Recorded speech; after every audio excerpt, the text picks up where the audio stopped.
Bonjour, alors dans cette vidéo nous allons voir ensemble comment changer les unités de mesure dans 3D Studio Max. Alors c'est super important ces unités de mesure pour le calcul à la fois, donc quand vous faites des rendus, le calcul des lumières, donc il faut que ce soit à la bonne échelle parce qu'on va utiliser des vraies valeurs de lumière pour les lumières photométriques notamment.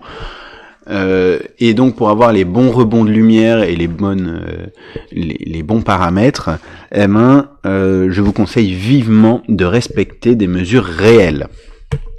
Alors nous, dans notre utilisation, ce n'est pas pour de rendu, on va l'utiliser pour du jeu vidéo. Alors pour du jeu vidéo, c'est pareil, on va avoir un personnage, donc nous on va utiliser l'Unreal Engine, ça vous l'avez certainement compris.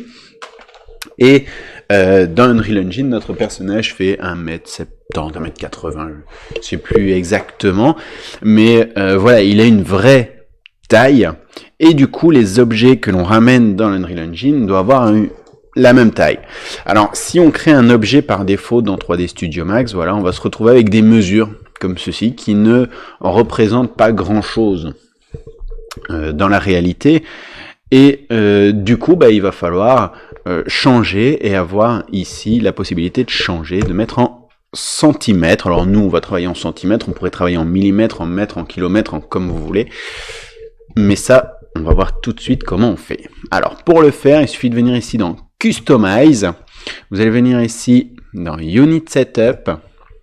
Dans Unit Setup, vous avez déjà un premier panneau, et donc les unités par défaut, ce sont des unités génériques propre au programme. On va venir cliquer ici sur métrique et on va pouvoir changer, on va pouvoir se mettre en millimètres, centimètres, mètres ou kilomètres. Ici je vais me mettre en centimètres. Une fois que j'ai sélectionné centimètres, je dois aller changer le système Unit Setup. Je clique dessus parce que là pour l'instant une unité ça est égal à 1 inch. Alors nous, une unité, ça n'est égal pas à 1 inch, ça est égal à 1 centimètre. Donc on va changer ici, une unité égale 1 centimètre. On valide, on fait OK. Et si vous regardez, on voit ici, il vient de changer. Et donc maintenant, si on crée un objet, on va pouvoir très facilement réaliser par exemple une boîte d'1 mètre sur 1 mètre sur 1 mètre.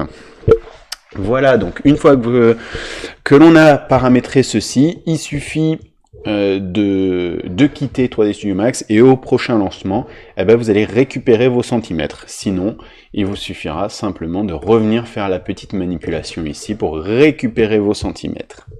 Voilà.